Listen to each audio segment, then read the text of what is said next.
አብረህ እየተከተልክ በል እሺ። እሺ አሽሀዱ አላ ኢላሃ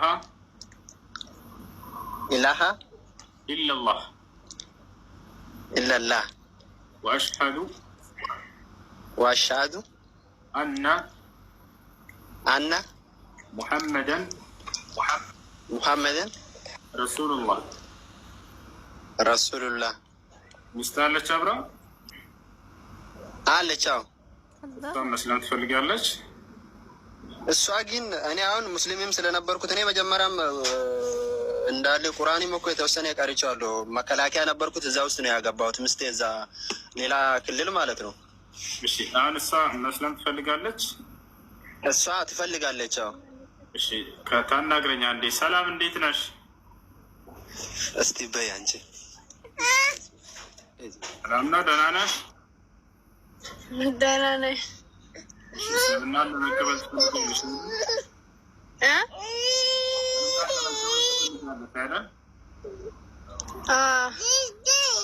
የምለውን ቃል አብረሽኝ የተከተልሽ ነው። እሺ አሽሀዱ አላ ኢላሃ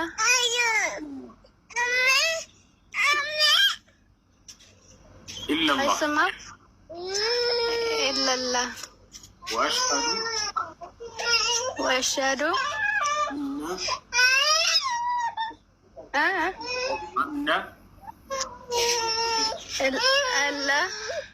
አላ ሳይሆን አነ ሙሐመደን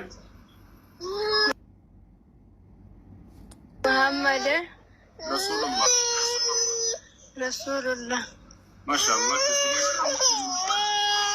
አሁን ያላችሁት ቃል የሸሃዳ ቃል ወይም አንድ ሰው ወደ ሰው ጊዜ የሚናገረው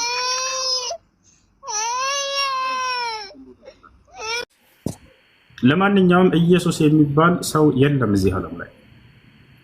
ሌላው ተባለ አይደለም። አሁን ደግሞ እንዳደነግጡ ኢየሱስ ብለው አንድም ሐዋርያ አልጠራም። የሸዋ ነው። ማን ይጠራ? የሸዋ ነው የሚለው መጽሐፉ ላይ ከፈለግሽ ላሳይሽ እችላለሁ። የሸዋ ብሎ ነው የሸዋ ነው የሚለው እንጂ ኢየሱስ አይልም። ኢየሱስ ምን ቃላቱ ላይ ነው? ኢየሱስ ማለት መድኃኒት ማለት ነው። አዳኝ ጌታ ማለት ነው። ደግሞ የሸዋ ነው የሚለው ኢየሱስ አይደለም። እሺ ኢሳ የሚለውን መጽሐፍ ቅዱስ ላይ ከፈለግሽ ያሳይሻለሁ። ምን ታያለሽ? እናንተ ኢሳ የሚለውን ከየት አመጣኸው? መጽሐፍ ቅዱስ ላይ ላሳይሽ ወይ? ኢሳ የሚለውን እኮ ከመጽሐፍ ቅዱስ ካልወሰድክ አንተ ከየት አመጣኸው? እኛ በቁርአን ላይ በትወልናል ኢሳ የሚለው ግን መጽሐፍ ቅዱሶች ላይ ራሱ ኢሳ የሚለው አለ ያልኩኝ ነው። ላምጣልሽ? አንድ አይደለም አልኩህ እኮ ይሄ የነብዩ መሐመድ በራሳቸው እንትን ብለው ተስራስ ወደ ግራታች አሁን ሳልጠይቅ እንዳታስወርደኝ ሌላ ነገር እንዳላወራ እሱ ብዙ ጥያቄ አለ። ኢሳ የሚለውን ጠይቂ እንዳ ከዚያ በኋላ ኢሳ የሚለውን ላሳይሽ መጽሐፍሽ ላይ አንቺ ትቀበያለሽ። የነብዩ ሰለላሁ ዐለይሂ ወሰለም ንግግር ብቻ አይደለም ይሄ አላህ ነው ያወረደው። ኢሳ የሚለው መጽሐፍ ቅዱስ ላይ አለ። ብዙ ጊዜ የሚሏቸው ምንድነው ኢሳ የኢየሱስ እና ኢየሱስ አንድ አይደሉም፣ እኛ ኢሳን አናውቀውም ነው የሚሏቸው። ነገር ግን መጽሐፍ ቅዱስ ላይ ኢሳ የሚለውን ላሳይሽ ትቀበያለሽ ወይ እያልኩሽ ነው። አሳየኝ። ሃይ በአማርኛ ማለት ነው። በአረበኛም በአማርኛም ላሳይሽ። አረበኛ የሙስሊሞች ብቻ አይደለም የክርስቲያኖችም ነው ያልኩሽ እኮ ነው። ግን ከመጽሐፍ ቅዱስ ሳልወጣ እዚያው ላይ የኢየሱስን ስም ኢሳ ብሎ ያስቀምጠዋል። ላሳይሽ። አይ በአማርኛ አሳየኝ። የአረብ ክርስቲያን አለ የለም? መልሽ። አለ። ስለዚህ የአረብ ክርስቲያን እኔ አረበኛ አልችልም እና አምላኬን ደግሞ በራሴ ቋንቋ ማምለክ እፈልጋለሁ። ሰው ልታሳይ የምችለው በራሴ ነው። ችግር የለውም። በራስሽ ማሳየት ነው። የአረብ ጋር የምንደበቀው የአረብ መደበቅ አይደለም። ሸጊት ወረባካችሁ ከእውቀት ራሳችሁን አታግልሉ። በአረበኛ መደበቅ የሚል ቃላት የአረብ ክርስቲያኖች አሉ። እሺ እነሱ ያመልኩታል። እኔ ደግሞ አማርኛ ነው የምችለው። ስለዚህ በአማርኛ አሳየኝ። ቋንቋ ሳይሆን እምነቱን ነው የማሳይሽ። እባክሽ አዳምጪኝ። አሳየኝ በአማርኛ። እሺ አዳምጪ። ቀስ በይ።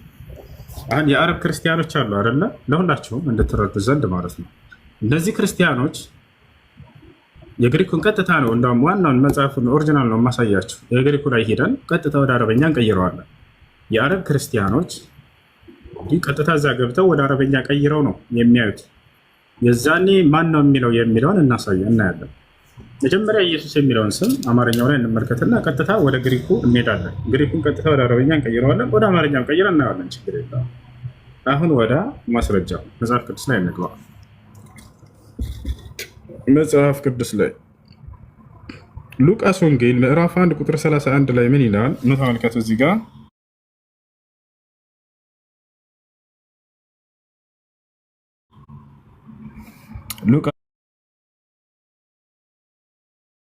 ሉቃስ ወንጌል ምዕራፍ 1 ቁጥር 31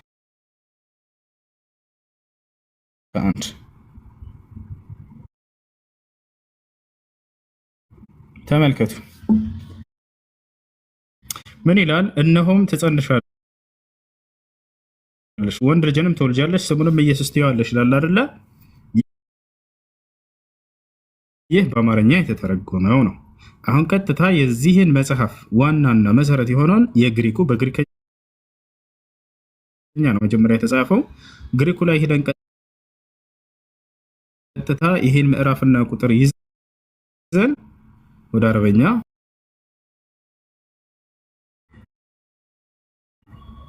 ሉቃስ ወንጌል ምዕራፍ 1 ቁጥር 31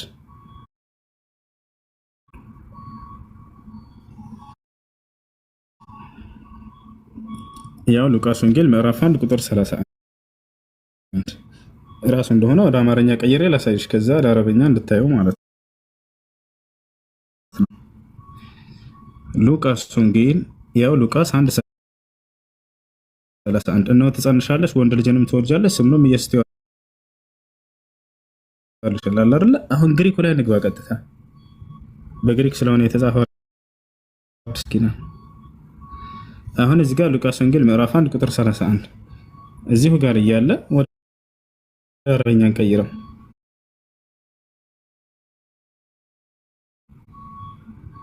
ወደ አረበኛ ስንቀይረው ጊዜ እንመልከት።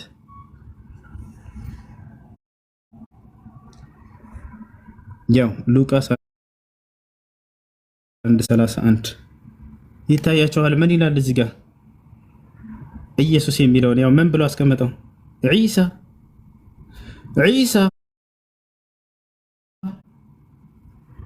እነሆ ትጸንሻለሽ፣ ወንድ ልጅንም ስሙን ትወልጃለሽ፣ ስሙንም ዒሳ ትይዋለሽ። ዒሳ የት ላይ? ባይብል ላይ። እሺ ወደ አማርኛ ቀይረው። እሺ ወደ አማርኛ እዚሁ ጋር ይሄንን ኦሪጂናል ወርዱን እዚህ ጋር ማን ነው ስትሮንግ ወርዱን እዚህ ጋር ይሄንን ንጫ ነው። ቆይ ወደ አማርኛ ወደ እንግሊዘኛ ወደዛ ልመልስላችሁ። ያው እንግሊዘኛ ላይ ያያችሁት ጀሰስ ይላል። ወደ አረበኛ ስቀይሩት ዒሳ ነው የሚለው። ዒሳ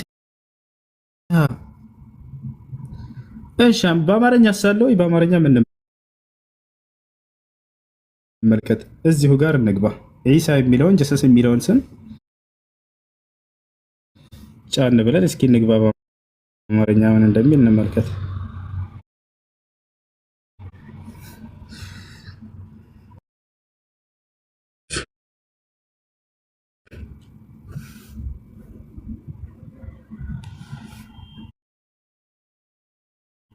ያሳያችሁ ሉቃስ ወንጌል እንደገና መለሰ ይበላችሁ 1:31 አይደል?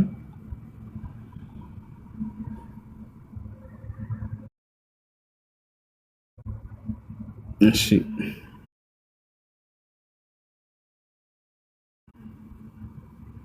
ግሪክ ላይ እንግባ። ያው ሉቃስ ወንጌል ምዕራፍ 1 ቁጥር 31 ጀሰስ የሚለውን ቀጥታ እዚህ ጋር ይሄንን እንጫነዋለን።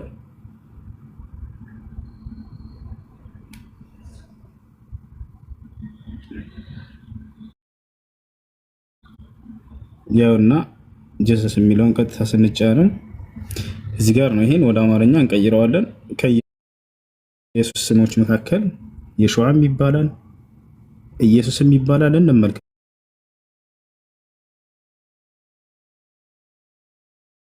ተመልከቱ እዚህ ጋር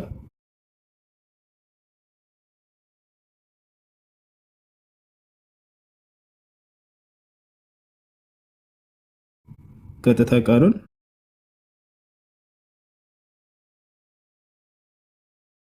የዕብራይስጥ ቃል ይላል። የሸዋ የቃል አመጣጥ መሰረቱ የሸዋ ነው የሚለው እንዳልኳችሁ ቅድም እንጂ ኢየሱስ አይደለም።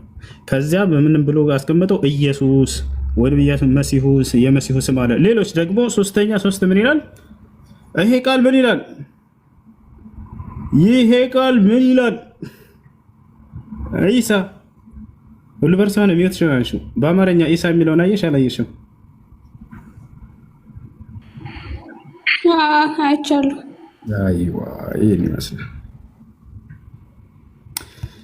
እሺ ወደ ትግራይ ጥያቄ ምን ነበር? ኮሜንት ላይ ሙስሊም ነው ገነት የሚገባ ክርስቲያን እያልክ የመጨረሻ ልጠይቅና ትሄዳለህ ወደ እነሱ። እሺ ጠይቅ።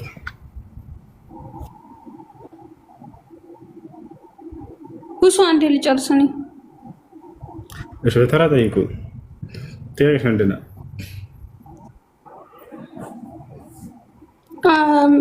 ቀጥታ ቁርአን ሲወርድ ለነብዩ መሐመድ አላህ ነው የሰጣቸው ወይስ በመላእክት በኩል የሚላክላቸው? እሺ ለነብያችን ሰለላሁ ዐለይሂ ወሰለም አላህ ሱብሓነሁ ወተዓላ በአምስት መንገድ ያናግራቸዋል። አንደኛው መንገድ ምንድነው? ቀጥታ ቃል በቃል ያናግራቸዋል ያለማንም መካከለኛ ያለ ጅብሪል ምናምን። ሁለተኛ በህልም ይገልጥላቸዋል። የነብያቶች ህልም እንደሚታወቀው ራእይ ነው። ልክ አብርሃም ልጅህን ረድ የሚለው ትእዛዝ የመጣው በህልም ነው። ምናልባት ይህን ሰምተሽ ሊሆን ይችላል። የአምላክ ትእዛዝ ነው በህልም መገለጥ። ሶስተኛው ደግሞ ገብርኤል በትክክለኛ አፈጣጠሩ ይመጣል፣ ወይም ጅብሪል ዓለይሂ ሰላም፣ ወይም ደግሞ በሰው ተመስሎ መልአክ መጥቶ ገልጦላቸው ይሄዳል። ልክ እንዲሁ ደግሞ መንፈስ ቅዱስ በልባቸው ላይ አስረጾላቸው ይሄዳል።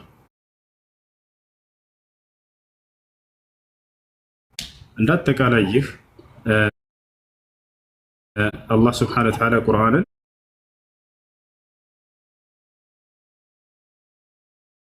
በመልአኩ ጅብሪል ዓለይሂ ሰላም አማካኝነት ነው የገለጠላቸው። ወኢነሁ ለተንዚሉ ረቢል ዓለሚን ነዘለ ቢሂ ሩሑል አሚን ይላል።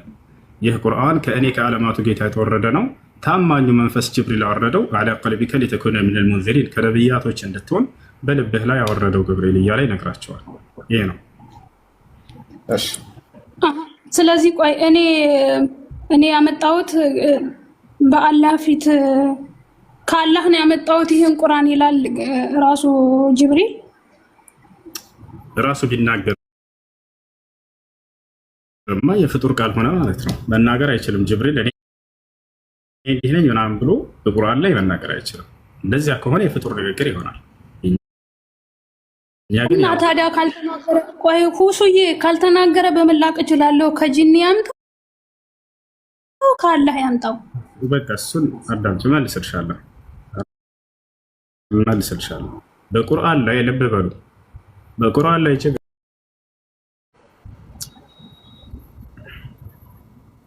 ሰላም ነው። እንዴት ነህ? ደህና ነኝ አልሐምዱሊላህ።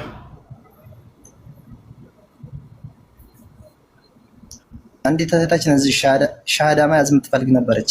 ሻሃዳ እንድታስይዘን ነበር። እሺ ታናግረኝ።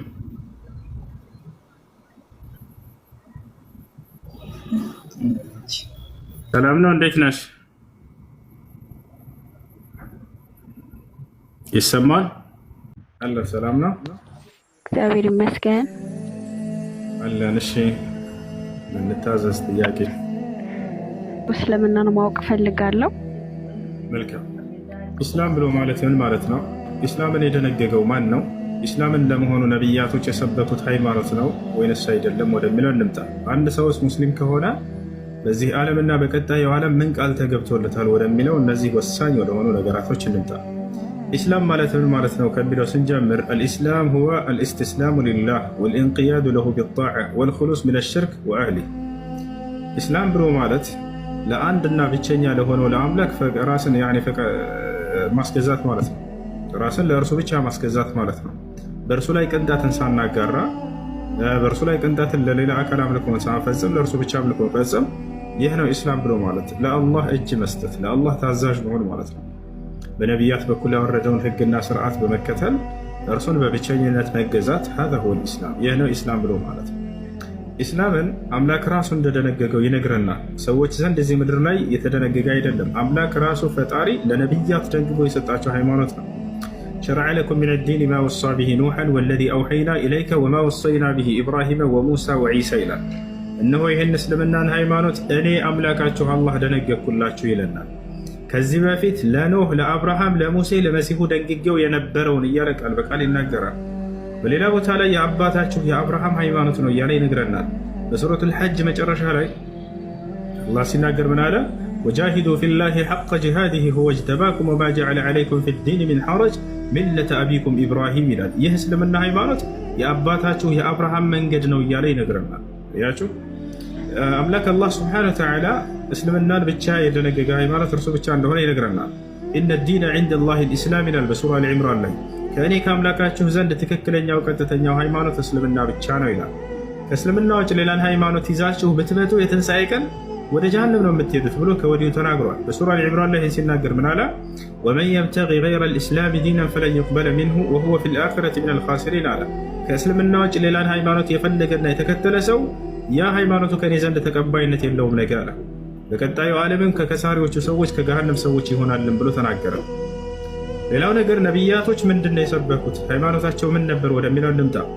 ኖህ ሙስሊም እንደነበር ቃል በቃል ይናገራል። በሱራ ዩኑስ ላይ ምን አለ? ኖህ ወኡሚርቱ አን አኩነ ሚነል ሙስሊሚን አለ። እኔ ከሙስሊሞች እንደሆን ታዘዝኩኝ አለ።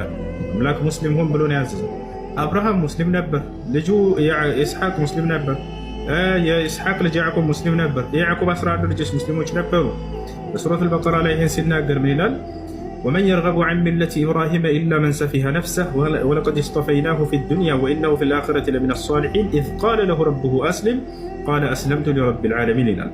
እኔ ጌታው አምላክ አላህ አብርሃምን ሙስሊም ሁን ባልኩትም ጊዜ እነሆ ለዓለማቱ ጌታ ለአላህ ሙስሊም ሁኛለሁኝ ታዛዥም ሁኛለሁኝ ብሎ ተናገረም ይላል። አብርሃም ይህን እስልምናን ለልጆቹ አስተላለፈ። ወወሳ ቢሃ ኢብራሂሙ በኒህ ይላል። ይችንም እስልምናን ሃይማኖት የአምላክን ሃይማኖት አብርሃም ለልጆቹ ተናዘዛት ይላል። ወያዕቁቡ ያዕቁብም እንደዚያው ያ በኒየ ልጆቼ ሆይ አለ ኢነላህ አስጠፋ ለኩም ዲን እነሆ አምላካችሁ አላህ አንድ ሃይማኖትን እስልምናን ብቻን የመረጠላችሁ ፈላ ተሙቱነ ኢላ ወአንቱም ሙስሊሙን አደራ ልጆቼ ሙስሊሞች ሁናችሁ እንጂ በሌላ መንገድ ላይ እንዳትሞቱ አላቸው ይላል። ልጆቹም በዚሁ ላይ እንደጸኑ ቃል በቃል ይናገራሉ። እዚያው ላይ ወረድ ብሎ ምን አለ? አም ኩንቱም ሹሃዳአ ኢዝ ሐደረ ያዕቁብ አልመውት ኢዝ ቃለ ሊበኒህ ማ ተዕቡዱነ ሚን ባዕዲ ቃሉ ነዕቡዱ ኢላሀከ ወኢላሀ አባኢከ ኢብራሂመ ወኢስማዒለ ወኢስሐቀ ኢላሀን ዋሒዳ ወነሕኑ ለሁ ሙስሊሙን። የያዕቁብ ልጆች ቃል በቃል ወነሕኑ ለሁ ሙስሊሙን ይላሉ፣ እኛ ሙስሊሞች ነን እያሉ ይናገራሉ። ከያዕቁብ ልጆች መካከል ዮሴፍ ተመርጦለት ነበር። አላህ ስብሐነሁ ወተዓላ ነቢይ አድርጎታል። በግብፅ ሀገር ላይ ንጉሥ አድርጎታል። ዮሴፍ ምን አለ ሲናገር? ተወፈኒ ሙስሊመን ወአልሒቅኒ ቢሷሊሒን አለ። አደራ አምላኬ አላህ ሙስሊም አድርገህ ግደለኝ ብሎ ተናገረም ይላል። እነ ሎጥ ሙስሊም ነበሩ። ፈማ ወጀድና ፊሃ ገይረ በይትን ሚነል ሙስሊሚን ሰለሞን ሙስሊም ነበር። ኢነሁ ሚን ሱለይማነ ወኢነሁ ቢስሚላሂ ረሕማን ረሒም አላ ተዕሉ ዐለየ ወእቱኒ ሙስሊሚን። ልክ እንዲሁ መሲሁ ያስተማራቸው ሐዋርያቶቹ ቃል በቃል እኛ ሙስሊሞች ነን ብለው ይናገራሉ። በሱረቱል ማኢዳ ላይ ቁጥር 111 ላይ የመሲሁ ሐዋርያቶች ቃል በቃል ሐዋርያቶች ሙስሊሞች ናቸው ብሎ ተቀምጧል። ራሳቸው እኛ ሙስሊሞች ነን ብለው ተናግረው ተቀምጧል። ወኢዝ አውሐይቱ ኢለል ሐዋርይን አን አሚኑ ቢ ወቢረሱሊ ቃሉ አመና ወሽሀድ ቢአንና ሙስሊሙን። ሐዋርያቶች እኛ ሙስሊሞች መሆናችንን መስክር አሉም ይላል። እና ይህ ነው በመጨረሻው ዘመን ላይ ይህንን ህዝብ አላህ ስብሐነሁ ወተዓላ ወደ ቀደሙት ወደ ነቢያት መንገድ ለመመለስ ዘንድ ነቢዩ ሙሐመድን ሰለላሁ ዐለይሂ ወሰለም አስነሳቸው። በቀደምት ነቢያት መንገድ ላይ አደረገና ህዝብን ሁሉ ለዚያ ለአንዱ አምላክ እንዲያስገዙና እንዲያስመልኩ እንዲያስተምሩ ላካቸው። ሌላ ምንም ያደረጉት ነገር የለም። የአብርሃምን መንገድ፣ የኢስሐቅን፣ የያዕቆብን የእነዚህ ታላላቅ ነቢያትን መንገድ ተከተሉ፣ ለአንዱ ለአምላካችሁ ለአላህ ብቻ ተገዙ እያሉ ህዝብን አስተማሩ ማለት ነው። አላህ ሲመሰክርላቸው በቁርአን ላይ ምን ይላል? በል ጃአ ቢልሐቅ ወሰደቀ አልሙርሰሊን ይላል። በእውነትም ሙሐመድ እውነትን ይዞላችሁ የመጣው ቀደምት ነቢያትንም እውን ብሎ አላጽድቆላችኋልም ይላል። ታቻው አላረ هذا هو الاسلام ይህ ነው እስላም። እስልምናን ታዲያ ለተከተሉ ሰዎች አምላክ አላህ በቀጣዩ ዓለም ምን ቃል ገብቶላቸዋል ከተባለ ቃል በቃል በቁርአን ላይ ገነትን ቃል ገብቼላቸዋለሁ የዘላለማዊ ህይወትን እሰጣቸዋለሁ ብሎ ይናገራል። በሱረት الزخرف ላይ አላህ ምን ይላል? الذين آمنوا بآياتنا وكانوا مسلمين ادخلوا الجنة እነዚያ ሙስሊም የሆኑትን ገነትን ግቡላቸዋለሁ እያለ ቃል በቃል ይናገራል። إن الذين آمنوا وعملوا الصالحات لهم جنات النعيم ይላል። እነዚያ በእኔ በአላህ በአምላካቸው በእኔ አምነው መልካምን ለሰሩ ሰዎች ገነትን ቃል ገባላቸዋለሁ የገነትን ጸጋ ገብቼላቸዋለሁ እያለ ይናገራል። ነቢያችን ሙሐመድ ሰለላሁ ዐለይሂ ወሰለም ለተወለዳቸው ሲያበስሩ ምን አሉ? አልጀነቱ ላ የድኹሉሃ ኢላ ነፍስ ሙስሊም አሉ። ገነትን ሙስሊም ነፍስ እንጂ ሌላ ማንም አይገባባትም ብለው ይናገራሉ። هذا هو الإسلام። እሺ ሚውትሽን አንሺው። እሺ እስልምና ለመቀበል ዝግጁ ነሽ? አዎ። እሺ የምለውን ቃል አብረሽኝ ለማለት ተዘጋጅ። እሺ አሽሀዱ አላ ኢላሃ ኢለላህ ወአሽሀዱ አነ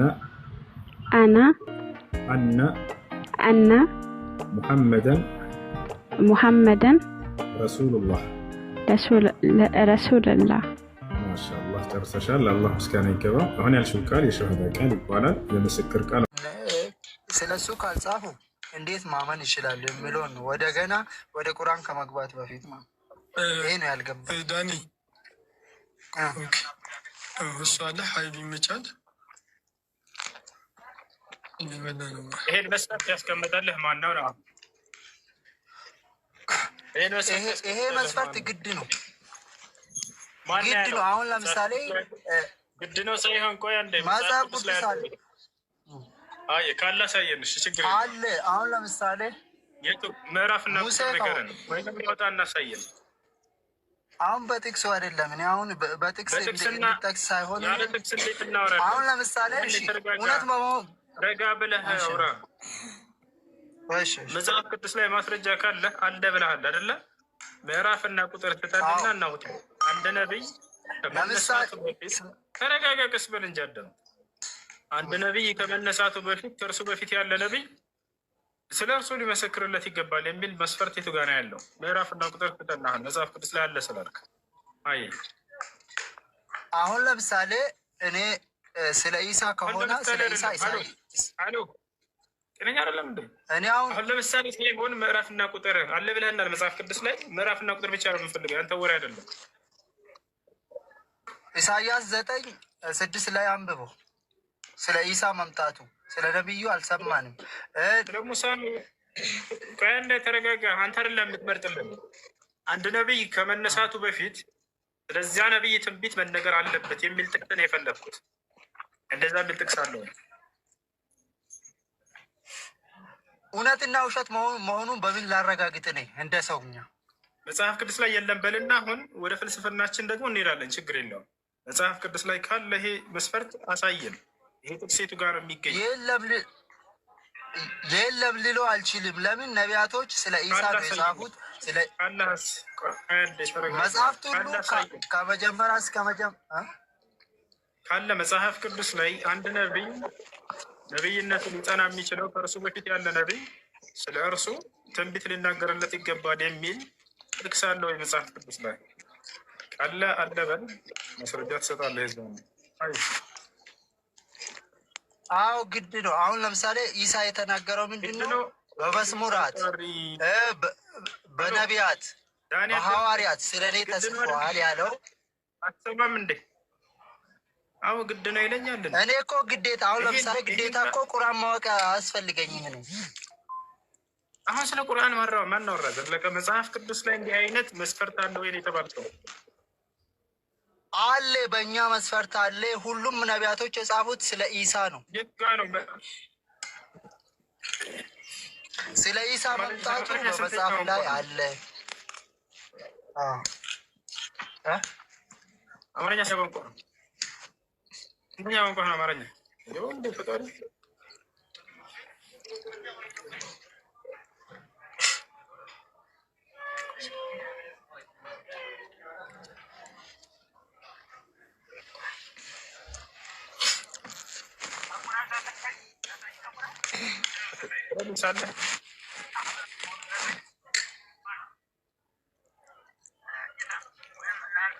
ይቆራረጣል።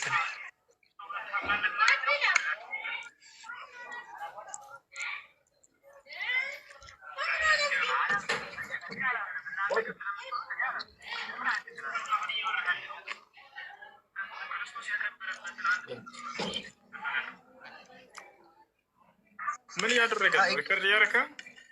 አይ ሪከርድ እያረኩኝ አይደለም፣ እየተቆራረጠ ነበር።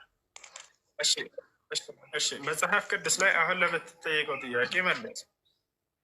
ምክንያቱም ይህን መስፈርት አለ ካልክ መጽሐፍ ቅዱስ ላይ እግዚአብሔር የአንድ ነቢይ ነቢይነት የሚጠና ከእርሱ በፊት ያለ ነቢይ ስለሱ መመስከር አለበት የሚል ጥቅስ አለ መጽሐፍ ቅዱስ ላይ ወይንስ የለም? ሆኖ ነው ያገኘሁት እንጂ እንዲህ የሚል የለም። በጣም ጥሩ አያችኋል። መጽሐፍ ቅዱስ ላይ እንዲህ የሚል የለም። በጣም ጥሩ ሆኖ አሁን ሆኖ መገኘትና ስለ አንድ ነቢይ መነገር አለበት። አዳምጥ፣ እሱን ልጠይቅህ ነው። ሆኗል የሚለው እኮ ነው ወሬው ተሆነ። ሙሴ ነቢይ ነው ብለህ ታምናለህ አታምንም? ነቢይ ነው። ሙሴ ነቢይ ነው ብለህ ታምናለህ? በጣም ጥሩ። ከሙሴ በፊት ሙሴ የሚባል ነቢይ ይመጣል ብሎ የተናገረ አንድ ትንቢት ስጠኝ። ያው ሙሴ ስለ ኢሳ እንጂ ስለ ራሱ አይደለም። አሁን ለምሳሌ ሙሴም ቢሆን አሁን እኮ የኛ የብሉይ ኪዳን ምን ብለን እናምናለን? እኛ ጥላ ነው፣ ምሳሌ ነው። ስለ ኢሳ አልተጠየቅም። ሙሴ ነቢይ ነው ብለህ ታምናለህ ወይ ስልህ አዎ ነቢይ ነው ብዬ አምናለሁ አለ። እሺ ከሙሴ በፊት ሙሴ የሚባል ነቢይ ብሎ የመጣ ማነው የተናገረን ነቢይ አለ ወይ ስልህ የለም አልክ። ስለዚህ ሙሴ ነቢይ ነው ብሎ የተናገረው እግዚአብሔር መጽሐፍ ቅዱስ ላይ ውሸት ነው፣ ሐሰት ነው ማለት ነው አይደለ? ሙሴ ስለ ኢሳ ነው እንጂ አሁን እኛ እዚች ጋር አሁን ባይብል ምን ስለ ኢሳ አልጠየቅኩም። እያንዳንዱን ነቢያት መጽሐፍ ቅዱስ ላይ እያነሳሁኝ ሐሰተኛ እንደሆኑ በአንተ በመጣው መስፈርት በአንተ በመጣው ሚዛን አስረዳሃለሁ ማለት ነው። ከዚያ ወደ ኢሳ እንሄዳለን፣ ችግር የለውም። ስለዚህ ሙሴ እርሱ በፊት ሙሴ የሚባል ነቢይ ይመጣል ብሎ የነገረለት ማንም ነቢይ የለም አይደለም? አሎ ይሰማል? ከሙሴ በፊት ሙሴ የሚባል ነቢይ ይመጣል ብሎ የተናገረ የለም አይደለ? በጣም ጥሩ። ስለዚህ ሙሴን ነቢይነቱ ተቀባይነት የለውም ማለት ነው አይደለ? ምክንያቱም ከእርሱ በፊት ነቢይ ስላልተናገረለት። ሙሴ እና ኢሳ አንድ አይደለም። ኢሳ የእግዚአብሔር ልጅ ነው። ስለ ኢሳ አልጠየቅኩም እባክህን። ስለ ሙሴ ነው እያወራኝ ያለሁት። ሙሴ ከእርሱ ስለ ሙሴ እኔ እኮ እሱ አይደለም ሙሴ እንደ አንድ ምስክር ነው የሚወስደው እንጂ እኔ አሁን ስለ ሙሴ እውነት ይሁን ውሸት ይሁን አላውቅም። አንደኛ ነቢይ ነው አይደለም? ነቢይ ነው አይደለም? ሙሴ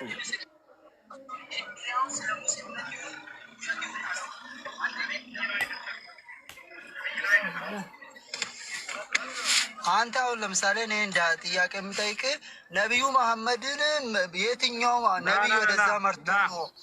ስለዚህ ቆይ አንዴ። ስለዚህ አንተ ባስቀመጥከው መስፈርት ሙሴ ሐሰተኛ ነቢይ ነው ማለት ነው። ምክንያቱም ከእርሱ በፊት ሙሴ የሚባል ነቢይ ይመጣል ብሎ የተናገረለት ስለሌለ አይደለ?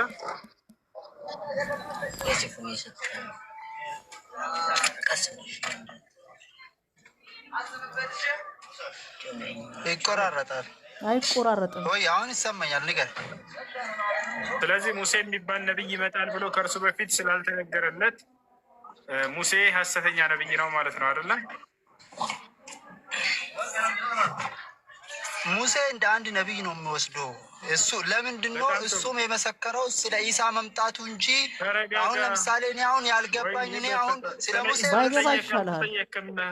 ስለ ኢሳ አልተጠየቅም። ስለዚህ ሙሴ ነቢይ ነው ካልክ ተረጋጋ እንጂ ቀስ በል። ሙሴ ነቢይ ነው ካልክ ከመጽሐፍ ቅዱስ ከሙሴ በፊት ሙሴ የሚባል ነቢይ ይመጣል ብሎ እየተናገረ አለ ወይንስ የለም?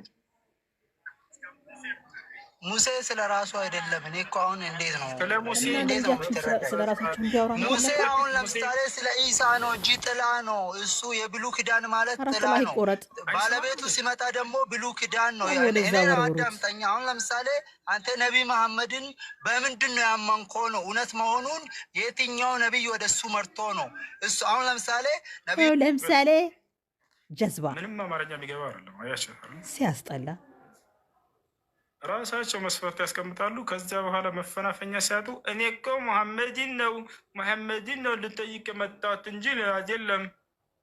ምንም ለማወቅ አይደለም የሚመጡት፣ ወላሂ ለማወቅ አይደለም። ቀድማቸው መስፈርት አታስቀምጡ። ይህም መስፈርት የሚያስቀምጡት ለማወቅ እንዳይመስላችሁ። ልክ በቃ የሆነ እውነትን ፍለጋ መስለው መጀመሪያ የተናገረለት ነብይ ያለው ይላሉ። ምክንያቱም አንድ ነብይ ሊነገርለት ይገባል። በራሳቸው ባጠመሩት ወጥመድ ራሳቸውን አንቃቸው ትጥሏቸው አላቸው። በዚህ መስፈርት ይህን መስፈርት ከመሰረቱ ማን ያስቀምጠላቸው በሏቸው። የመጀመሪያ ጥያቄ የትም እንደሌለ መሰከረ፣ የለኝም አለ። እሺ መስፈርት ይዛችሁ መጽሐፍ ቅዱስ ላይ ነብያቶችን ፈትሹላቸው። አንድም ነቢይ ከሱ በኋላ ነቢይ ይመጣል ብሎ የተናገረለት የለም። ሁሉም ነብያት ገደል ያስገባቸዋል። ይህን ሁሉ ምን ለማድረግ ፈልገው ነው? ነቢዩ ሙሐመድን ላለመቀበል ያስቀመጡት መስፈርት ሰለላሁ ዐለይሂ ወሰለም። ይህ እኮ ነው። ስለ ኢሳ ነው የተናገሩት እና ስለ ኢሳ የተናገሩበትን ልቀጥልልሽ። ሴት ልጅ ለባሏ ግንኙነትን አልቀርብም ካለች መላእክቶች ሲረግሟት ያድራሉ የሚለውን ሐዲስ አስመልክቶ ነው። እሱን አይደል ትዝታ ትዝታለሽ? አዎ። ለምንድን ነው ሴቷ እንደዚህ ማለት የምትረገመው? መላእክትን ያህል ለምንድን ነው ስትረገም የምታድረው ነው? ወይ ደግሞ እሺ ሐዲሱ ምን ይላል ወደሚለው መጀመሪያ እንምጣና ከዚያ በኋላ እንደገና ወደ እሷ ጥያቄ እንቀጥላለን። ሐዲሱ ምን ይላል መሰላችሁ? ቃል ነቢ ሰለላሁ ዐለይሂ ወሰለም ነቢያችን ሰለላሁ ዐለይሂ ወሰለም እንዲህ ብለዋል። ምን አሉ? ኢዛ ደዓ ረጁሉ እምረአተሁ ኢለል ፊራሽ ፈአበት ፈባተ ገድባን ዐለይሃ ለዐነትሃ አልመላኢካ ሐታ ቱስቢሕ። ባል ሚስቱን ወደ ፍራሽ ነይ ብሎ ጠርቷት ያለምንም ምክንያት አይ እምቢ አልመጣም ብትለው በዚህም ተቆጥቶ ቢያድር ሌሊቱ እስኪነጋ ድረስ መላእክቶች ሲረግሟት ያድራሉ ይላል። ወንዱን እስከተባለ አዎ ወንዱም ልክ እንዲሁ ሚስት ወደ ፍራሽ ና ብላ ጠርታው ያለምንም ምክንያት እምቢ ካለ መላእክቶች ሲረግሙት ያድራሉ። ለምን ይሄን አልክ ከተባለ አላህ ቃል በቃል በቁርአን ላይ ምን አለ መሰለሽ? ወለሁነ ሚስሉ ለዚ ዐለይሂነ ቢልማዕሩፍ አለ። በሚስቶቻችሁ ላይ ያላችሁ መብት ሁሉ ልክ እንዲሁ ደግሞ ለእነርሱም በእናንተ ላይ እኩል ልክ እንደዚያው መብት አላቸው ብሎ ተናገረ። አየሽ፣ ባል ሚስቱን ለግንኙነት የመፈለግ መብት እንዳለው ሁሉ ሚስትም ባሏን የግንኙነት የመፈለግ መብት አላት። በሐዲስም ላይ ነቢያችን ሰለላሁ ዐለይሂ ወሰለም ባል በሚስቱ ላይ ያለውን ከተናገሩ ከገለጹ በኋላ ወለሁነ ማ ዐለይኩም አሉ። ለእነርሱም በእናንተ ላይ አላቸው ልክ እናንተ በእነርሱ ላይ ባላችሁ ልክ ብለው ተናገሩ። አሁን ይሄ ጨረሰ። ታዲያ የእስላምን ጥበብ ማስረጃ ይሄን ታሳየኛለህ? አሳይሻለሁ፣ ችግር የለውም። ነይ ላሳይሽ። እኩል መብት በእኛ ላይ ልክ እኛን በእነርሱ ላይ እንዳለ እነርሱም በእኛ ላይ እንዳላቸው ቃል በቃል ከቁርአንም ከሐዲስም ላሳይሽ ነው።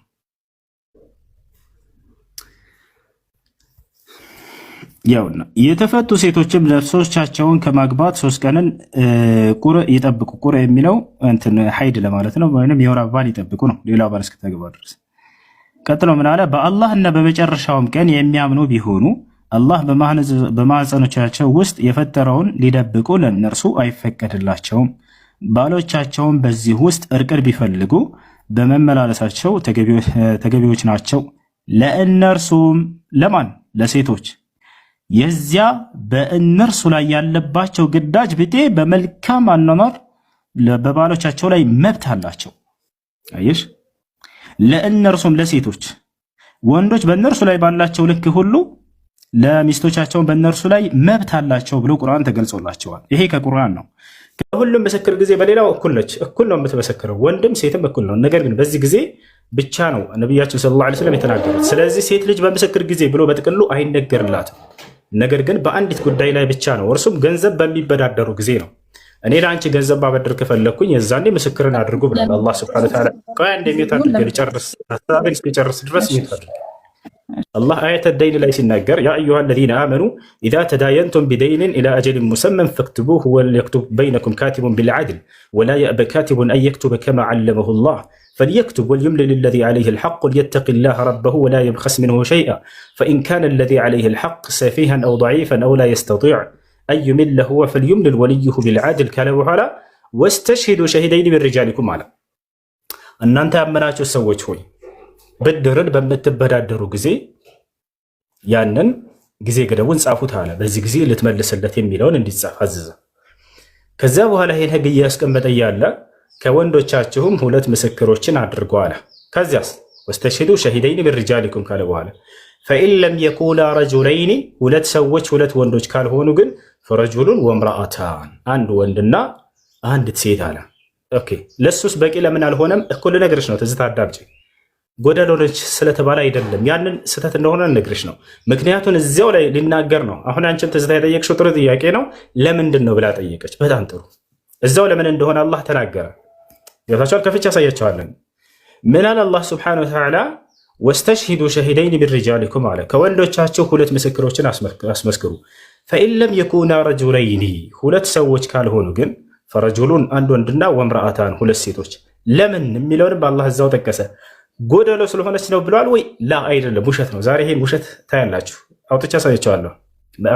ምን አለ አላህ ሱብሓነሁ ወተዓላ አንተ ضل ኢሕዳሁማ ፈቱዘኪረ ኢሕዳሁማ አልኡኽራ አንዷ ብትረሳ ሌላኛዋ እንድታስታውሳት። ስለዚህ ነቢ ሰለላሁ ዐለይሂ ወሰለም ናቅሰቱ ዐቅል ሲሉ ጊዜ ነቢ ሰለላሁ ዐለይሂ ወሰለም የአእምሮ ጎደሎ ስለሆነች እያሉ ሳይሆን እርሷ ያንን አላህ ሲናገር ምክንያቱን አንዷ ብትረሳ እንኳ ሌላኛዋ እንድታስታውሳት አለ። ገብቶቻል? አንዷ ብትረሳ ሌላኛዋ እንድታስታውሳት መርሳት እንጂ ጉድለት አይደለም ማለት ነው። አሁን ቃል በቃል ይሄን እንደሆነ መርሳትን እንደሆነ ላሳይሽ ማስረጃ ከቁርአን በአማርኛ ከፍቻ ሳይቻለሁ። በአረበኛ የምትሉ ልጆች በአረበኛ የተደበቃቸው አትበሉ። እኛ አረበኛውን ማወቃችን እንዳውም ያንን ነገር አምላካችን የተናገረበትን ቃል ለእናንተ ድንቅ ሊሆን ነው የሚገባው። እናንተ የተነገረበትን መጽሐፋችሁን ዕብራይስጥን አታውቁትምና እኛ ግን አረበኛችን እናውቀዋለን። አሁን መርሳት እንደሆነ ጉድለት እንዳልሆነ ላሳይሽ ቃል በቃል አላህ ራሱ በምስክር ጊዜ አንዷ ብትረሳ ሌላኛዋ እንድታስታውሳታል እንጂ አንዷ ጎደሎ ስለሆነች ብሎ አልተናገረም። ያውና ላውጣላችሁ ላሳያችሁ። አየተ ደይን ላይ ይገኝ ስለ ብድር ነው ሲጀምር፣ ሌላ ጉዳይ ላይ በፍጹም አይደለም። ይታይሻል። እዚህ ጋር ምን ይላል መሰለሽ? እናንተ ያመናችሁ ሆይ እስከ ተወሰነ ጊዜ ድረስ በዕዳ በተዋላችሁ ጊዜ ጻፉት እያለ ይናገራል። ጸሐፊም በመካከላችሁ በትክክል ይጻፍ፣ ጸሐፊም አላህ እንዳሳወቀው መጻፍን እምቢ አይበል ይጻፍም ይላል። ያም በእርሱ ላይ ዕዳው ያለበት ሰው በቃሉ ያስጽፍ፣ አላህንም ጌታውን ይፍራ፣ ከእርሱም ካለበት ዕዳ ምንንም አያጉድል። ያም በእርሱ ላይ ዕዳው ያለበት ቂል ወይንም ደካማ ወይንም በቃሉ ማስጻፍን የማይችል ቢሆን ዋቢው በትክክል ያስጽፍለት፣ ያ ማለት ተወካዩ ያስጽፍለት እያለ ነው አላህ። ከወንዶቻችሁም አሁን በደንብ አዳምጪ። ለምን አላህ ሁለት ምስክር እንዲሆኑ እንዳዘዘ ጎደሎ ስለሆነች ነው ይላል ወይንስ አንዷ በትረሳ ሌላኛዋ እንድታስታውሳት ነው የሚለው እንመልከት። ከወንዶቻችሁም ሁለት ምስክሮችን አስመስክሩ አለ። አያችሁ? ኦኬ፣ ሁለት ምስክር ከወንድ ይሁኑ ያለው ጎደሎ ስለሆነ ነው አይደለም፣ በፍጹም አንድ ምስክር የወንድ ራሱ አላለም። ሁለት ይሁኑ ነው ያለው፣ ከወንድ ነው እንዳውም ሁለት መሆኑን የጀመረው። ከዛ እንደገና ከሴትም ሁለት የሚለውን ይደግመዋል። ከወንዶቻችሁም ሁለት ምስክርን አስመስክሩ፣ ሁለትም ወንዶች ባይሆኑ ከምስክሮች ሲሆኑ ከምትወዷቸው የሆኑ አንድ ወንድና አንደኛዋ ስትረሳ ሌላኛይቱ ሌላኛዋን ታስታውሳ ዘንድ ሁለት ሴቶች ይመስክሩ። ኦኬ፣ ጎደሎ ስለሆነ ይችላል ላ አንዷ ብትረሳ ሌላኛዋ እንድታስታውሳ። ስለዚህ ሐዲስ ላይ ናቅሰቱ ዐቅል ሲሉ ነብዩ ሰለላሁ ዐለይሂ ወሰለም መርሳትን እንጂ ጉድለትን አይደለም። አሁን ይሄን አያችሁ አይደለ? መርሳትን እንደሆነ። እሺ፣ ሴት ልጅ ሙሉ ነች ተብላ ተገልጿል ወይ በእስልምና አስተምህሮ? አዎ፣ ቃል በቃል ነብያችን ሰለላሁ ዐለይሂ ወሰለም ሴት ልጅ ሙሉ እንደሆነች ለናሙናነት ያክልም አራት ሴቶችን የዚህ ዓለም ሙሉ ሴቶች ብለው የገለጿቸው ላሳያቸው ቃል በቃል። አንደኛዋ ማነች? የመሲሁ እናት ማርያም፣ እርሷ ሙሉ ሴት ነች ብለው የገለጹባትን ላሳያቸው። እንደ ማርያም አይነት ታላቅ ሴቶች እያሉ እንዴት ነው ኢስላም ጎዶሎ ናቸው ሊል የሚችለው? ወላሂ ላዚም ኢስላም ሴቶችን ጎዶሎ አላለም። ኑ ላሳያችሁ። ሴቶችን ሙሉ ናቸው ብሎ እንደገለጻቸው ኢስላም ነቢያችን ሰለላሁ ዐለይሂ ወሰለም ናቸው ለዚህ የሚያሉት ከሙለ ሚን ሪጃሊ ከሲር መጣት መቼ የት የሚለውን ማወቅ አለብን። መጽሐፍ ቅዱስስ የት ተጻፈ፣ መቼ ተጀመረ፣ ማን ጀመረው የሚለውንም በደንብ ማወቅ አለብን፣ ሲኩዌንሱን ለመጠበቅ ማለት ነው። ነገር ግን የእድሜ ጉዳይ ላይ ብቻ ፎከስ አላደርግም። አንዱ ይሄ ነው። ሁለተኛ ነገር ስለ ገነት ስታወራ ነበረ ቅድም ከሆነ ልጅ ጋር ኔትወርኩ እየተበጣጠሰ ነበር። ሙሉውን ባልሰማም ግማሹን ሰምቻለሁ። አንዷ ሴትዮዋ ስትዘባርቅ ነበር። መብላት መጠጣት የለም ትላለች። አንዳንዴ ደግሞ ጣፋጭ ነገሮች አሉ ትላለች። ጣፋጭ መሆኑ የሚታወቀው መቼም አንድ ነገር ሲቀመስ ነው። ኦልሬዲ ልጅቷ ዘላብዳ ነው የወጣችው። አናዳኛለች። አንተም መልስ ሰጥተሃታል። ስለዚህ አሁን ሁለተኛው ጥያቄ ገነት ስንት ቦታ ነው ያለው የሚለው በአጭሩ እሱን ከመለስክልኝ በኋላ ይህንኑ ተንተርሼ የሚጠይቅህ ይኖራል።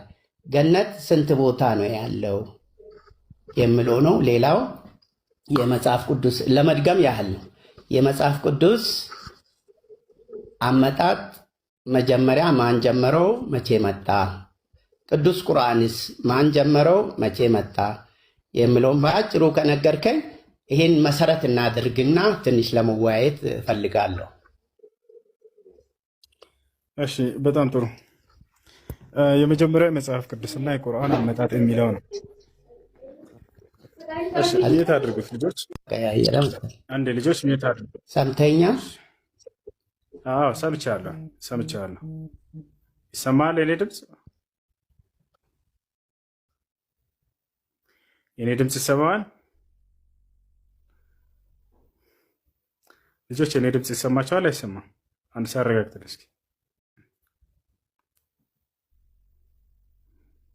ሀሎ ይሰማል ወይ? አዎ ለእኔ ይሰማኛል። መልካም፣ ከተሰማ አዳምጥሽ። መጀመሪያ ስለ ቁርአን አመጣጥና ከዚያ ስለ መጽሐፍ ቅዱስ አመጣጥ እስኪ እንናገር። ቁርአን ቃል በቃል ቁርአን እንዴት እንደመጣ ራሱ በቁርአን ላይ ስንሄድ ጊዜ ማስረጃ ወኢነሁ ለተንዚሉ ረቢል ዓለሚን ነዘለ ቢሂ ሩሑል አሚን ዐላ ቀልቢከ ሊተኩነ ሚነል ሙንዚሪን ይላል። ይህ ቁርአን ከዓለማቱ ጌታ ከአላህ ዘንድ የተወረደ ነው ይላል። ማን አወረደው ከእርሱ ብለን ስንጠይቅ ነዘለ ቢሂ ሩሑል አሚን ታማኙ መንፈስ ወይንም መልአኩ ጅብሪል ገብርኤል አወረደው ይላል። በማን ላይ ተወረደ ብለን ስናይ ዐላ ቀልቢከ በአንተ ልብ ላይ ሙሐመድ እያለ ሊተኩነ ሚነል ሙንዚሪን ለምን አወረደው ሲባል ከነቢያቶች እንድትሆንና እንድታስተምር ዘንድ ይላቸዋል። ያ ነው። ስለዚህ ቁርአን ከማን ዘንድ ነው የመጣው? በቀጥታ ከዓለማቱ ጌታ። በማን አማካኝነት? በመልአኩ ጅብሪል ወይም በገብርኤል አማካኝነት። ተቻለና ሶስተኛ ደግሞ ምንድነው? በማን ላይ? በነብዩ ሰለላሁ ዐለይሂ ወሰለም ላይ ወረደ። ከዚያ ነቢያችን ሰለላሁ ዐለይሂ ወሰለም በምድር ላይ ለሰሐቦቻቸው በጊዜዎች ለተቀበሏቸው አማኞች አስተማሯቸው። ከዚያም በኋላ እንዲጻፍ አዘዙ። ተጻፈ። እስካሁን ድረስ ተላልፎ ከእጃችን ላይ ይገኛል። በአጭር የቁርአን አመጣጥ ነው። ሁለተኛ ወደ መጽሐፍ ቅዱስ ስንመጣ ጊዜ አምላካችን አላህ ስብሐነሁ ወተዓላ በቀደሙት ነቢያቶች ላይ ተናግሮ እንደነበር በቁርአን ላይ ይነግረናል። ለምሳሌ በማን ላይ ከተባለ በሙሴ በኩል ተናግሮ ነበር። እስራኤላውያኖችን አናግሯል። ልክ እንዲሁ በመሲሁ በዒሳ ዓለይሂ ሰላም በኩል፣ ልክ እንዲሁ በዳዊት በኩል አናግሯቸዋል። በሌሎችም ነቢያቶች ላይ ማስረጃ ቃለ ስብሐነሁ ወተዓላ ወለቀድ አተይና ሙሳ ልኪታበ ወቀፈይና ሚን ባዕድህ ቢሩሱል ወአተይና ዒሳ ብነ መርየም አልበይናት ወአየድናሁ ቢሩሕ ልቁዱስ እያለ ይናገራል። ወለቀድ አተይና ሙሳ ልኪታብ በእርግጥም ሙሳን መጽሐፍን ሰጥቼዋለሁኝ አለ።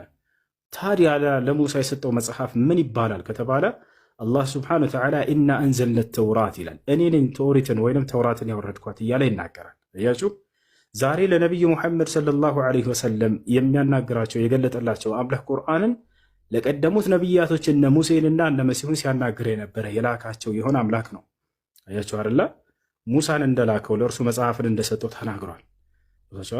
ነቢያችን ሰለላሁ ዐለይሂ ወሰለም በገዘመናቸው የነበሩ አይሁዶችን አንሹዱከ ቢለዚ ከተበት ተውራት ሊሙሳ ቢየዲህ ይሏቸው ነበር። በዚያ ኦሪትን በእጁ ጽፎ ለሙሴ በሰጠው በአምላኬ በአላህ ስም ይዛቸዋለሁ ይሏቸው ነበር። አያችሁ፣ በእጁ እንደጻፋት ሁሉ ነቢያችን ሰለላሁ ዐለይሂ ወሰለም ተናግረዋል ማለት ነው። በእጁ ሲባል ጊዜ መለኮታዊ በሆነ ባህሪው አላህ ሱብሓነሁ ወተዓላ ማለት ነው። እሺ ስለዚህ አላህ ነው ተውራትን የሚያወረደው። ኢንጂልን እንዳወረደው ወይም ወንጌል እንዳወረደው አላህ ሱብሓነሁ ወተዓላ እንደተናገረው በነቢዩላህ ዒሳ በኩል ተናግሯል ወይ? ይሄን ከተባለ አዎ። ምን ይላል? ወቀፈይና ثم قفينا على آثارهم برسلنا وقفينا بعيسى ابن مريم وآتيناه الإنجيل የማርያምን ልጅ ዒሳን ከነቢያቶች ፋና ላይ ላኩት ካለ በኋላ ለእርሱም ኢንጂልን ሰጠሁት እያለ ይናገራል። ራሱ ዒሳ አስተናግሯል ወይ ኢንጂል እንደተሰጠ ኢየሱስ? ምን ይላል?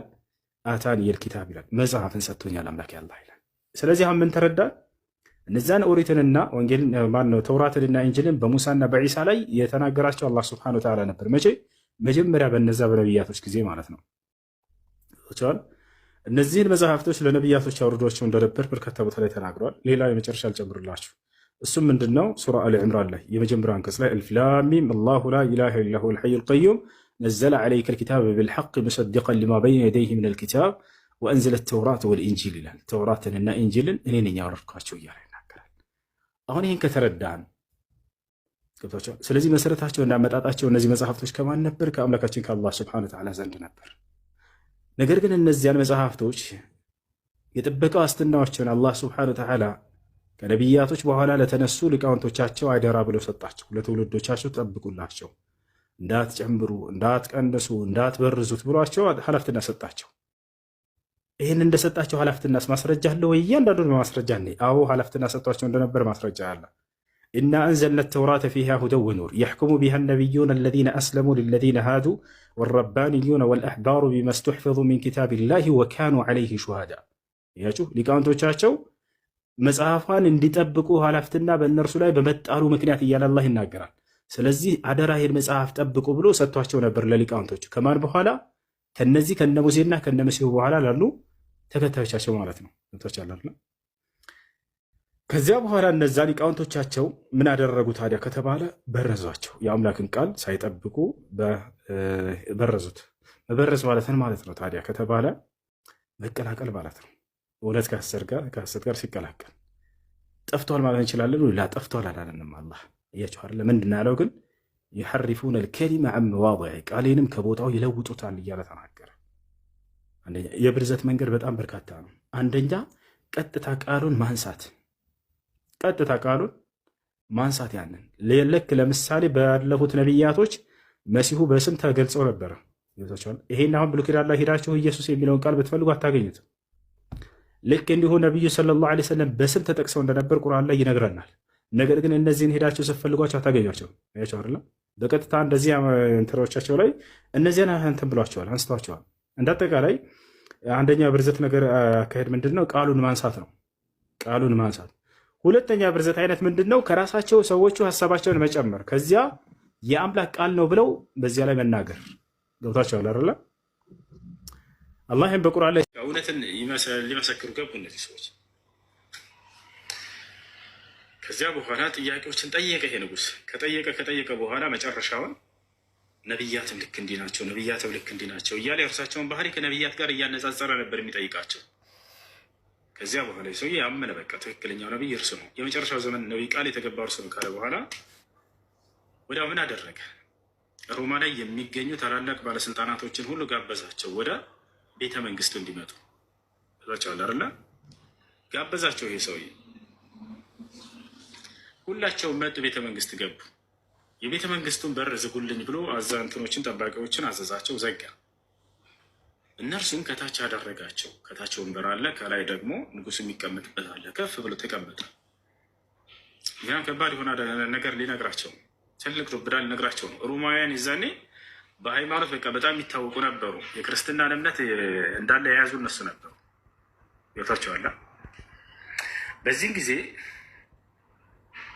ዛሬ አንድ ነገር ልነግራችሁ ነው አላቸው። በነቢያት አንደበት በመሲሁ አንደበት የተነገረን የመጨረሻው ዘመን ነቢይ ተነስቷል አላቸው። እሱም ብንቀበል ለእኛ የተሻለ ይሆናል፣ ስልጣናችንም ይረጋልናል አላቸው። እማንቀበል ከሆነ ግን እመኑኝ፣ ይህ ነቢይ አሁን ያለንባትን የእግራችንን መረገጫችንን ሁሉ ይነግስባታል። ይሄ በትንቢት ተነግሯቸዋል። በቃ ይወርሳታል፣ ዓለምን በቃ እንትን እንደሚላት ተነግሯቸዋል። በተለይ እነዚህ ይዘዋት የነበሩ ሮማውያን ሰፍረውባት የነበሩ ሀገራቶች እንደሚቆጣጠራት ተነግሮላቸዋል። ወይም ነቢያችን ሰለላሁ ዐለይሂ ወሰለም በትንቢት ደረጃ ሁሉ ነግሯቸዋል። ቆስጠንጢንያን ምናምን እንዳለ ትወርሳላቸው ብለው ሰሃቦች ነግሯቸው እንዳሉትም ትንቢታቸው ሁሉ ተፈጽሟል። እና አጠቃላይ ሄራቅል ይሄን ተናገረ፣ የሮማ ንጉስ በሰዓቱ። ወዲያው ሁላቸውም እነዚህ ባለስልጣናት አጉመተመቱና እንዴት እንቀበል ትለናለህ ምናምን ብለው ሁላቸውም ወደ በር ሊወጡ አሉ። ሲሄዱ ጊዜ በሩ ተዘግቷል። ምክንያቱም ዝጉ ብሎ መጀመሪያ አዘጋጅቷል ያ ሰውዬ ሄራቅል የሚባለው ንጉስ። ተመለሱ በቃ አላቸው። ምን አላቸው? ከዚያ እምነታችሁን ልፈትናችሁ ነበር አላቸው። ፈራ በቃ ለመቀበል ስልጣኑ እንዳያጣፈራ ሰው እምነታችሁን ልፈትን ነበር፣ ጥንካሬያችሁን አይቻለሁኝ፣ በርቱ በዚሁ በቃ እኔ ማውቄ ነው አላቸው። እሺ ቢሉ እኮ ሊቀበል ነበረ። እንዳልተቀበሉ ታወቀ። ከዚያ ምን አደረገ? ተመልከቱ ምን እንዳደረገ። ባልተቀበሉት ጊዜ ይሄን እውነት ግን መደበቅ አልቻለም። ለሮማውያን በሮሜ ላይ ለምትገኘው ለታላቁ ጳጳስ ለታላቁ ዋና ተጠሪ መልእክት ላከበት። ምን የሚል? የመጨረሻው ዘመን ነቢይ በነቢያት አንደበት ቃል የተገባልን ተነስቷል። ስለ እርሱ ሰምተሃል ወይ? ምን አልካ?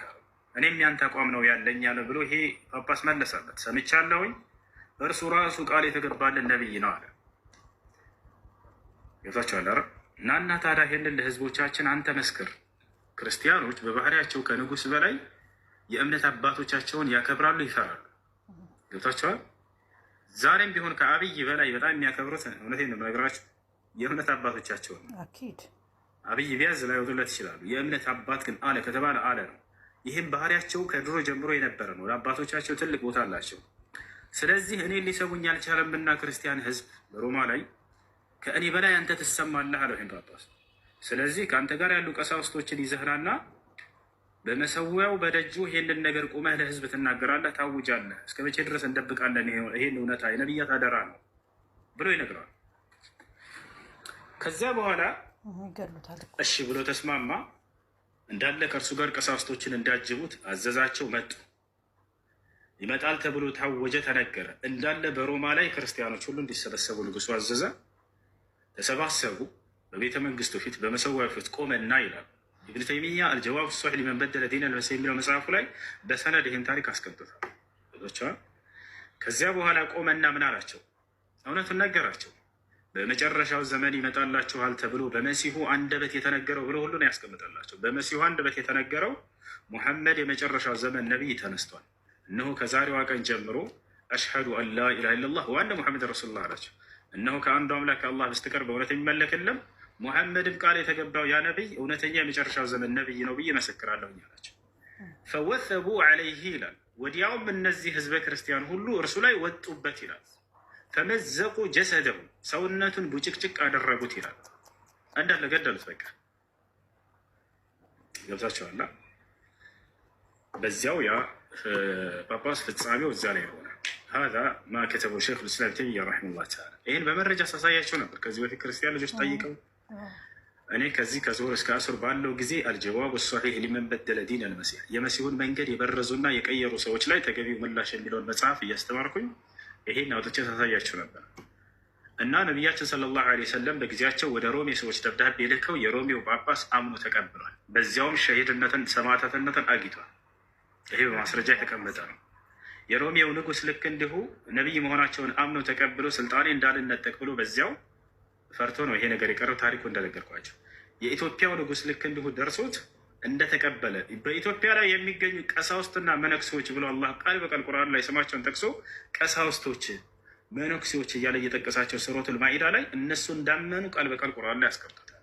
ምን ይላል በሱረቱል ማኢዳ ላይ ቃል በቃል ወኢዛ ሰሚዑ ማ ኡንዚለ ኢላ ረሱል ተራ አዕዩነሁም ተፊዱ ሚነ ደምዒ ሚማ ዐረፉ ሚነል ሐቅ የቁሉነ ረበና አመና ፈክቱብና መዐ ሻሂዲን ወማ ለና ላ ኑእሚኑ ቢላሂ ወማ ጃአና ሚነል ሐቅ ያውና ዛሊከ ቢአነሁም ቅሲሲነ ወሩህባነን አለ። ስለ ክርስቲያኖች እያወራ ከእነርሱ መካከል ቀሳውስቶችና መነኩሴዎች በመኖራቸው ምክንያት ወአነሁም ላ የስተክቢሩን እነርሱ አይኮሩምም ነበር ብሎ ገለጻቸው። ወኢዛ ሰሚዑ ማ ኡንዚለ ኢለ ረሱል ወደ መልእክተኛው የተወረደውንም ቃል በሰሙ ጊዜ አለ ተራ አዕዩነሁም ተፊዱ ሚነ ደምዒ ሚማ ዐረፉ ሚነል ሐቅ ካወቁት እውነት የተነሳ አይናቸው እንባን ስታነባና ሲያለቅሱ ትመለከታቸዋለህ አለ። ከዚያስ የቁሉነ ረበና አመና ያው ጌታችን ሆይ አምነናልም አሉ አለ። ፈክቱብና መዐ ሻሂዲን እኛንም ከመስካሪዎቹ ጻፈና ነጃሽና ከእርሱ ጋር ያሉ ቀሳውስቶች አመኑ። ምን አለ ነጃሽ? ንጉሥ ነኝና ላላ ያልተሰማው እንደውም ምንድን ነው ያለው? ወማ ለና ላ ኑእሚኑ ቢላሂ ወማ ጃእና ሚነል ሐቅ ማን ስለሆነ ነው እኛ በአላህ የማናምነው የመጣልንንም እውነት የማንቀበለው ማን ስለሆነ ነው አለ ይላል። ወነጥመዑ አን ዩድኪለና ረቡና መዐል ቀውሚ ሷሊሒን። ነጃሽ እስላምን አልተቀበለም ወይ? በደንብ ተቀብሏል። ያው አላህ ቃል በቃል እየተናገረ ነው እንዳለ ሙፈሲሮች ጋር ስትሄዱ ይሄ ሀዚሂል አያ ነዘለት ፊ ነጃሺ ወመን መዐሁ ይላሉ። ይህ ቁርአን አንቀጽ የወረደው ስለ ሀበሻውያን ስለ ኢትዮጵያውያን ነው ብሎ ቃል በቃል ሙፈሲሮች እንዳለ አስቀምጠውታል። ቻላርላ ቀሳውስቶች አመኑ የሚላል በማስረጃ ላሳያቸው። ስለ ሀበሻውያን እንደሆነ አንቀጽ የምናገረው ቆይ ላሳያቸው። ስለ ኢትዮጵያውያን ስለ ሀበሻውያን የወረደው የቁርአን አንቀጽ ተብሎ ይሄ እንዳለ ሁሉ ሙፈሲሮች ይናገሩበታል። በማስረጃ ላሳያቸው። ከዛሊከ ነጃሺ ልክ እንዲሁ ነቢያችን ሰለላሁ ዐለይሂ ወሰለም ነጃሺ ባረፈ ጊዜ ምን ብለዋል? ኢነሁ ማተ ልየውመ ረጁሉን ሷሊሕ ፊ አርድ ልሐበሻ ቁሙ ፈሰሉ ዐላ አኺኩም አስሓም አሉ። ነቢያችን ሰለላሁ ዐለይሂ ወሰለም ምን አሉ? እነሆ ዛሬ በሀበሻ በኢትዮጵያ ምድር ላይ አንድ ጻድቅ ሰው ሞቷል ብለው ተናገሩለት። ጻድቅ ሰው በሉ ተነሱና በወንድማችን ላይ ሶላተል ጀናዛ እንስገድበት አሉ። ሶላተል ጀናዛ እንደ እስልምና በካህዲ ላይ አይሰገድም፣ በአማኝ ላይ ነው። አላህ ቃል በቃል በቁርአን ላይ ምን ይላል?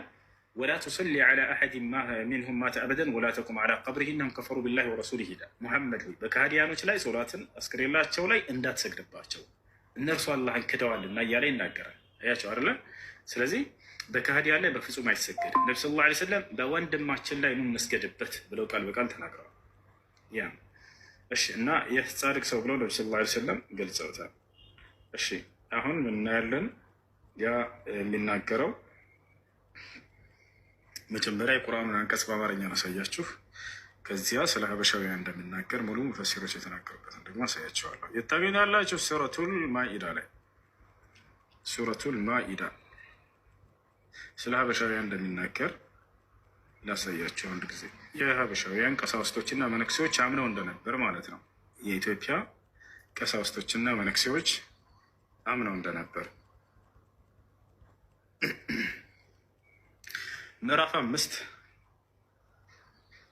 5 ቁጥር 82 ምዕራፍ 5 ቁጥር 82ን አንዴ እንመልከተው። ላሳያቸው። የኢትዮጵያ ቀሳውስቶች አምነው እንደነበር ተመልከቱ። እዚህ ጋር ምን ይላል?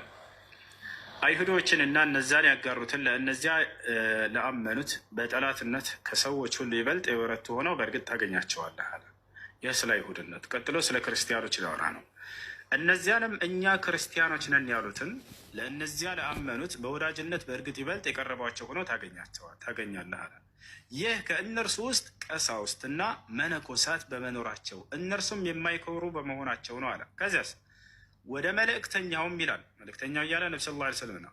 ወደ መልእክተኛውም የተወረደውን ቁርአንን በሰሙ ጊዜ እውነቱን ከማወቃቸው የተነሳ አይኖቻቸው እንባን ሲያፈሱ ታያለ። ጌታችን ሆይ አመንን ከመስካሪዎቹ ጻፈን አሉ አለ። አያቸው አይደል? አመንን እንዳሉ ቁርአንን በሰሙ ጊዜ ማን? እነዚህ ቀሳውስቱና መነኩሴዎች። ተመልከቱ። ቀጥሎ ምን አሉ? በአላህና ከእውነትም በመጣልን ነገር የማናምን ጌታችንንም ከመልካም ሰዎች ጋር ሊያስገባን የማንከጅል ለእኛ ምን አለን አሉ። ማን ስለሆነ ነው በአላህ የማናምነው እያሉ ተናግረዋል። እንዳጠቃላይ አመንን ብለው ቁርአንን በሰሙ ጊዜ እነዚህ ቀሳውስቶችና መነኩሴዎች ተናግረዋል። ማን ናቸው የሚለውን አሁን ከተፍሲር ላሳያችሁ፣ ከራሴ እንዳይሆንባችሁ ከተፍሲር እናሳያችሁ።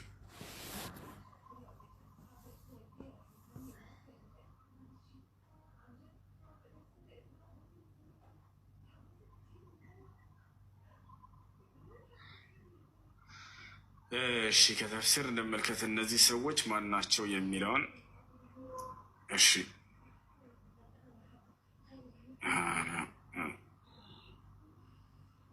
ያው እነዚህ ጋር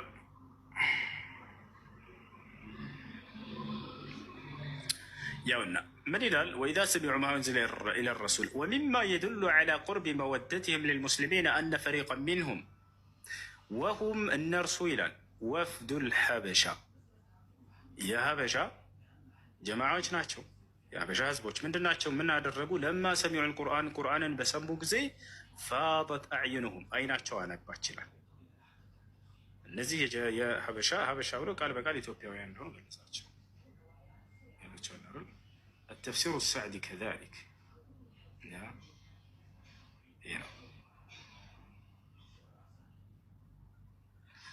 أيسر التفاسير كذلك.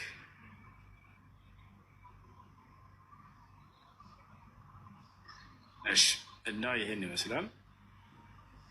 ያው እና እዚህ ጋር ነጃሽ ብሎ ቃል በቃል ያስቀምጠዋል። እዚህ ጋር ደግሞ ተፍሲር አይሰር ተፋሲር ላይ ፈክቱብና ማዕሸ ማን ናቸው? እዚህ ጋር ወኢዛ ሰሚዑ ማ ኡንዚለ ለረሱል ፈልመዕኒዩ ቢሃ በዚህ ቁርአን አንቀጽ የታሰበው ይላል ቃል በቃል መን አስለመ ሚነ ነሳራ ከክርስቲያኖች እስልምናን የተቀበሉትን አስመልክቶ ነው። ቢሙጀረድ አን ቱልየ ዐለይሂም ልቁርአን ቁርአን በመነበቡ ብቻ ያመኑና የሰለሙትን ወሰሚዑህ የሰሙትን እንደማን ከአስሓበት ነጃሺ ነጃሺ ቃል በቃል ልክ እንደ ነጃሺ ያሉት ወጀማዓ ከሲሩ ሚንሁም ያ ነው። ስለዚህ እነ ነጃሽን አስመልክቶ ኢትዮጵያውያንን አስመልክቶ እየወረደ እንደሆነ ቃል በቃል እዚህ ተፍሲር ጋር ተናግረዋል ማለት ነው። ይህን ይመስላል። إمام الطبري ملايك اللي هو حدثنا هناد بن يسرى قال حدثنا يونس بن بكير قال حدثنا أسباط بن نصر المهداني عن إسماعيل بن عبد الرحمن السدي قال بعث النجاشي إلى النبي صلى الله عليه وسلم 12 رجلا يسألونه ويأتونه بخبره فقرأ عليهم القرآن فبكوا وكان منهم 7 رهبان و5 قسيسين أو 5 ورهبان و7 قسيسين فأنزل الله فيهم وإذا سمعوا ما ينزل إلى الرسول እና ይህ ስለ ነጃሽና ከእርሱ ጋር ስለነበሩ ኢትዮጵያውያን የወረደ የቁርአን አንቀጽ ቁርአንን በመስማታቸው አልቅሰው እንደነበር አምነው እንደነበር የተገለጸበት ነው። እንደሚታወቀው ኢትዮጵያውያኖች ወደ ሰሃቦች ወደ ኢትዮጵያ መጥተው ነበር።